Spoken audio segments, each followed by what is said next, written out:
तो अब हम देखने जा रहे हैं कि हमारी डेटाबेस जो है वो आर्काइव मोड में है या नहीं। पहले तो मैंने देखा आर्काइव लॉग लिस्ट की कमांड से, ठीक है।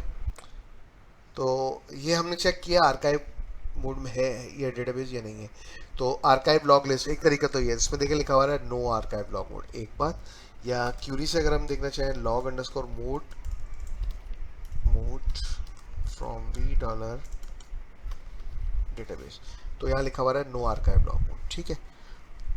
अच्छा, तो इसको आर्काइव मोड में लाने का तरीका क्या है? इसको आर्काइव मोड में लाने का तरीका ये है कि आप सिंपली डेटाबेस को शट डाउन करते हैं, ठीक है। और वंस डेटाबेस जब शट डाउन हो जाएगा तो आप इसको माउंट मोड में ओपन करते हैं, ठीक है।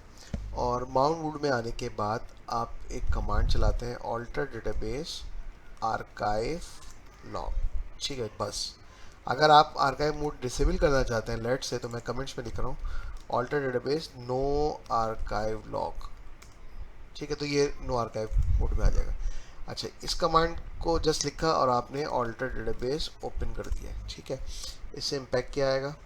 इससे इम्पैक्ट ये आएगा कि आपकी डेटाबेस का फास्ट रिकवरी एरिया जो आपने कॉन्फ़िगर किया हुआ है, अगर तो नहीं किया हुआ तो चेक कर सकते हैं। Show parameter dB underscore recovery, ये दो पैरामीटर्स हैं फास्ट रिकवरी एरिया के। डीबी रिकवरी फाइल डेस यानी कि वो लोकेशन जहाँ पे आप अपनी डेटाबेस का फास्ट रिकवरी एरिया रखना चाहते हैं और उसका साइज़ कितना रखना चाहते हैं। साइज़ का मतलब अगर यहाँ पर जितनी भी स्पेस है, जैसे फॉर एग्जांपल अगर आप यहाँ पर गौर करें तो यहाँ पर 23 GB स्पेस, 23 GB के करीब स्पेस है इस पार्टीशन में मेरे, लेकिन मैंने इसको रिस्ट्रिक्ट किया हुआ है कि ये 4 GB यूज़ करेगा। मैं इसको थोड़ा सा बढ़ा देता हूँ, तो ये हमारे कंट्रोल में हम रखना चाहें तो रख सकते हैं। Alter system set DB recovery file dest size equal to 8 GB for example, 8G लिख देंगे तो इसका मतलब 8 GB हो जाएगा।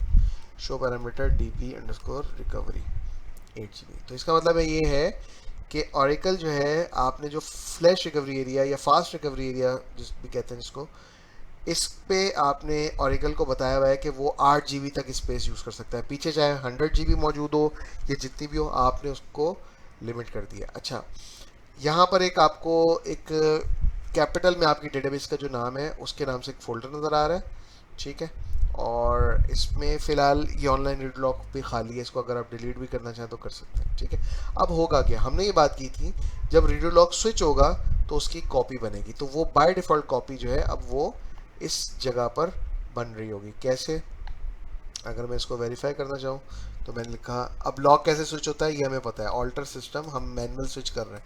रियल एनवायरनमेंट में हमें मैनुअल स्विच करने की मोस्टली ज़रूरत नहीं होती, लेकिन यहाँ पर सिर्फ दिखाने के लिए स्विच करने का मतलब है कि अब ऑरिकल अगली जो आपकी रीड लॉक का ग्रुप है उसमें अगले उसमें वो राइटिंग करेगा। यहाँ देखें एक आर्काइव लॉक का फोल्डर बन गया, इसमें आज की डेट का एक फोल्डर है, और इसके अंदर अगर आप जाएंगे तो यहाँ पर आपकी एक फाइल बन गई। ये आपकी एक्चुअल में जब भी रीडर लॉक स्विच होगा तो उसकी कॉपी यहाँ पर बन रही होगी, जिसके अंदर उसका एक फिक्स सीक्वेंस नंबर लिखा हुआ नजर आएगा, जो कि आप यहाँ से भी देख सकते हैं। जैसे अभी करंट क्या कह रहा है, next log sequence to archive 7, current क्या बना है 6 लिखा हुआ है इसके अंदर। अगर मैं फॉर एग्जाम्पल दोबारा से लॉक स्विच करूँ और यहाँ चेक करूँ, देखिए 6 के बाद 7 आ गया, दोबारा स्विच करूँ 7 के बाद 8 9 10, मैंने 2-3 बार स्विच किया, देखें ये नंबर आ रहा है। ये नंबर आप यहाँ से मैच कर सकते हैं, सिलेक्ट ग्रुप नंबर और सीक्वेंस नंबर, सीक्वेंस नंबर और मेंबर्स भी देख लें चलें, और स्टेटस भी देख लें फ्रॉम वी डॉलर लॉग। तो यहाँ पर देखें करंट कौन सा है 11, 11 से पहले कौन सा है 10, तो यहाँ पर देखें 10। करंट का मतलब है करंटली जिस रीड लॉग के अंदर ऑरिकल राइटिंग कर रहा है उसका नंबर 11 है। तो जब ये स्विच होगा और अगले में जाएगा तो 11वें नंबर की आर्काइव बनेगी। यानी कि अगर मैं स्विच करूं alter system switch log file या चेक करूं तो 11 नंबर की आ गई, ठीक है। क्योंकि अभी इनके साइज 1 KB के इसलिए क्योंकि मैं इसको खुद से लॉग को स्विच कर रहा हूँ रियल एनवायरनमेंट में, तो ये इतने छोटे साइज़ के नहीं होंगे। जिस साइज़ का आपका ग्रुप या मेंबर होता है उस साइज़ की तकरीबन ये आर्काइव्स होंगी, क्योंकि उसमें आप रियल एनवायरनमेंट में वर्किंग कर रहे होंगे, ट्रांजेक्शन्स हो रही होंगी, यहाँ पे कोई ट्रांजेक्शन्स नहीं हो रही।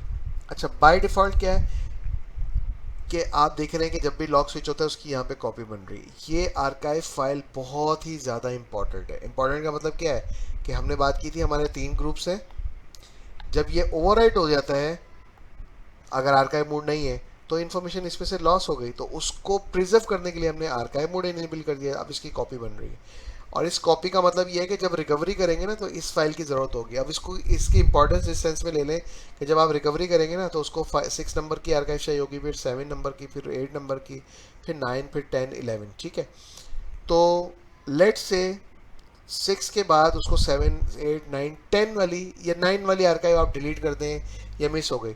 अब अगर एक भी मिस हो गई तो उसके बाद जितनी भी लंबी आर्काइव्स मौजूद है वो तमाम आपके लिए यूजलेस होंगी, क्योंकि एक के बाद अगली इन्फॉर्मेशन दूसरे के अंदर होती है। तो चेन अगर आपकी ब्रेक हो गई इसमें से, तो देन ये यूजलेस होंगी। तो अब उसका सोल्यूशन क्या है कि आप आर्काइव्स को भी मल्टीप्लेक्स कर सकते हैं, आर्काइव्स की भी मल्टीपल कॉपी बन सकती है। तो उसका तरीका क्या है, इसको हम देखते हैं।